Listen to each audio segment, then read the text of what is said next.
بسم اللہ الرحمن الرحیم۔ SAR آفیشیل کے ساتھ میں ہوں احسن رضا۔ دوستو، سب سے پہلے تو معذرت کہ کافی دن سے جو ہے وہ ولاگ نہیں کر سکے۔ اس کی وجہ ایک تو عید کی چھٹیاں تھی اور دوسرا کچھ طبیعت بھی ناساز تھی، مگر آج پھر چونکہ سپریم کورٹ کی ہیئرنگ تھی تو ہمارا جو ایک سلسلہ آپ کے ساتھ چل رہا ہے سپریم کورٹ کی جو کوریج کے حوالے سے، اور اس کے اوپر جو بات چیت کا سلسلہ ایک چل رہا ہے، تو اس سلسلے میں ہم اپنی بات کو یہیں سے جاری رکھیں گے۔ تو دوستو، آج جو سپریم کورٹ میں ایک پٹیشن ایک شہری کی طرف سے دائر کی گئی تھی کہ 14 مئی کے جو الیکشن کی تاریخ ہے اس کو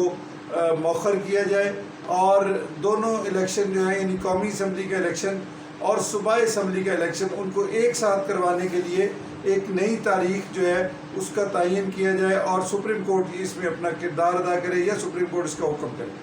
تو اس سلسلے میں آج چیف جسٹس آف پاکستان جناب عمر عطا بندیال صاحب اور جناب اعجاز الاحسن صاحب اور جناب منیب اختر صاحب پر مبنی بینچ، جو کہ یہ الیکشن کے معاملے کو شروع سے ہی سماعت کر رہا ہے، انہوں نے اس کو مزید سماعت کیا اس نئی پٹیشن کو بھی۔ تو اس پٹیشن میں جو ہے وہ یہ کہا گیا کہ اس الیکشن کو جو اس وقت قومی اور صوبائی اسمبلی کا الیکشن ہو رہا ہے یا ہونا ہے، تو اس میں 14 مئی کی تاریخ جو ہے اس کو تبدیل نہیں کیا جا سکتا، حتیٰ کہ جو پولیٹیکل پارٹیز ہیں، جو سٹیک ہولڈرز ہیں، وہ آپس میں مل کر کوئی ایسا راستہ تلاش کریں اور وہ آپس میں کسی ایسی بات پر مطمئن ہو جائیں یا متفق ہو جائیں کہ جس سے کہ کوئی قانونی اور آئینی راستہ بھی نکل سکے اور اس طرح الیکشن جو ہے وہ ایک دن پر ہونا ممکن ہو سکے۔ بصورت دیگر 14 مئی کا جو حکم ہے پنجاب حکومت کے پنجاب اسمبلی کے انتخابات کے حوالے سے، وہ اپنی جگہ پر قائم ہے، اور اس پر فائنانس جمع کرانے کے حوالے سے سیکرٹری فائنانس نے آج 27 اپریل جو ہے اس کی آخری تاریخ تھی، اور یقیناً رات 12 بجے تک کا ان کے پاس ٹائم ہے 27 کی تاریخ میں۔ آج جو ایک بہت اہم بات، کچھ دوستوں کو اس سے بڑا پریشانی بھی لاحق ہے کہ سپریم کورٹ شاید کچھ سلو ایکٹ کر رہی ہے، یا سپریم کورٹ کچھ جو ہے وہ آئین سے ہٹ کر کوئی طریقہ کار اختیار کر رہی ہے۔ تو اس میں دوستوں کو یہ بتانا چاہتا ہوں کہ یہ جو ہماری عدالتیں ہیں یہ عدل و انصاف کی عدالتیں ہیں، یہاں پر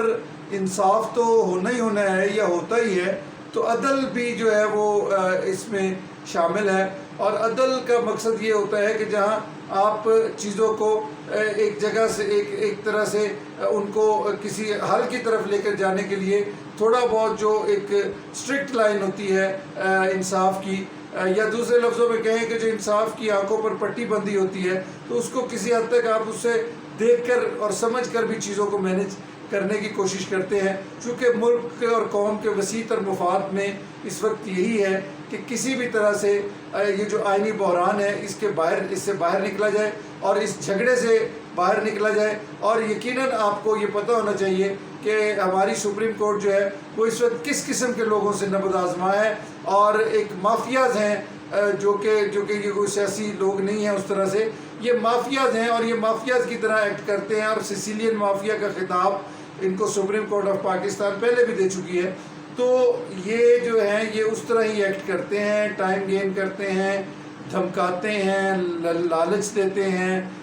اس طرح کے تمام ٹولز جو ہیں طاقت کا استعمال کرنے کی کوشش کرتے ہیں۔ تو تمام ٹولز یہ استعمال کر سکتے ہیں کرتے ہیں، مگر سپریم کورٹ آف پاکستان اور چیف جسٹس جناب عمر عطا بندیال صاحب ان تمام چیزوں سے ماورا اب آگے نکل چکے ہیں، اور وہ بہرحال یہ چاہتے ہیں کہ کسی بھی طرح سے عدل کا راستہ اختیار کر کے اور یہ انصاف کی طرف جایا جائے، اور کسی طرح سے بھی آئین پر عمل درآمد جو ہے وہ کیا جائے۔ تو اس سلسلے میں انہوں نے دونوں جو پی ڈی ایم ہے اور جو بڑے فریق ہیں پاکستان تحریک انصاف، تو ان کو کہا ہے کہ وہ اپنے اپنے نمائندے جو ہیں وہ مقرر کریں۔ تو پاکستان تحریک انصاف نے جناب قریشی صاحب، شاہ محمود قریشی صاحب، اور فواد چودھری صاحب اور بیرسٹر علی ظفر صاحب جو ہے ان کو تینوں کو اپنی طرف سے اناؤنس کر دیا ہے۔ وہاں پر تو جو فاروق ایچ نائک ہیں جو پی ٹی ایم اور پیپلز پارٹی وغیرہ کی طرف سے پیش ہوئے تھے حکومتی پارٹیوں کی طرف سے، یعنی کہ تو انہوں نے وہاں پر وعدہ کیا ہے کہ وہ آج 4 بجے تک اپنے نام جو ہیں وہ چیئرمین سینٹ کو بھی دے دیں گے اور سپریم کورٹ میں بھی جمع کروا دیں گے، اور جو مذاکرات ہیں ان کا باقاعدہ آغاز ہو جائے گا۔ مگر بہت سے دوستوں کو یہ شک ہے، بلکہ یقین کی حد تک پتہ ہے کہ یہ جو پی ٹی ایم حکومت ہے یہ بدنیت ہے اور یہ کسی صورت بھی الیکشن کی طرف نہیں جانا چاہتی، اور یہ چاہتے ہیں کہ کسی طرح سے جو ہے ان کو کوئی شہادت مل جائے۔ تو ان دوستوں کو بھی میں یہ بتانا چاہتا ہوں کہ ان کو شہادت تو اب نہیں ملے گی، کیونکہ یہ مر چکے ہیں، آلریڈی موت ہو چکی ہے ان کی۔ تو مردہ لوگ جو ہیں وہ شہید نہیں ہوا کرتے، اور یہ جو ہے اب کچھ بھی حربہ اختیار کر لیں، وہ جسے کہتے ہیں کہ بکرے کی ماں کب تک خیر منائے گی، تو ایک دن تو جو ہے وہ آنا ہی ہے کہ جب اسے چھری کے نیچے آنا ہے۔ اور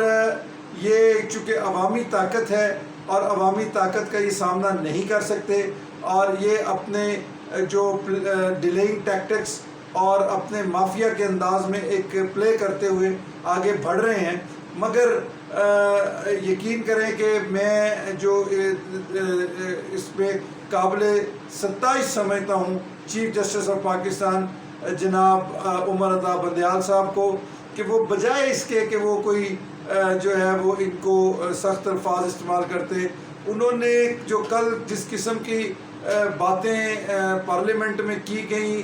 گالی گلوچ کی گئی ججز کے بارے میں، ان کے اوپر جو ہے وہ کیچڑ اچھالا گیا دوسرے لفظوں میں، تو انہوں نے بالکل بھی اس کو مائنڈ نہیں کیا، بلکہ جب شاہ محمود قریشی صاحب نے اس کا ذکر کیا تو انہوں نے کہا چھوڑیں وہ سیاسی باتیں ہیں، یہ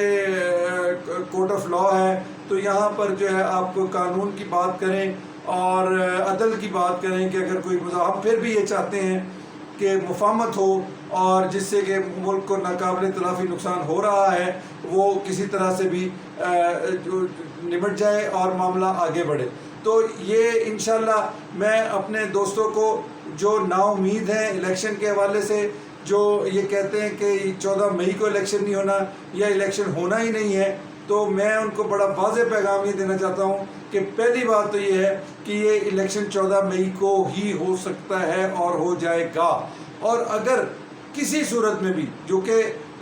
بدنیتی ہے پی ڈی ایم کی، وہ مذاکرات کو کامیاب نہیں کریں گے، لیکن اگر کسی صورت میں مذاکرات کامیاب ہوتے ہیں تو زیادہ سے زیادہ بھی یہ جو بقرہ عید ہے، بڑی عید ہے، جولائی میں یہ پھر قومی الیکشن ہوگا، تو یہ انشاءاللہ عوام کی حکومت عوام کے لیے عوام کے ذریعے آ کر ہی رہے گی۔ شکریہ۔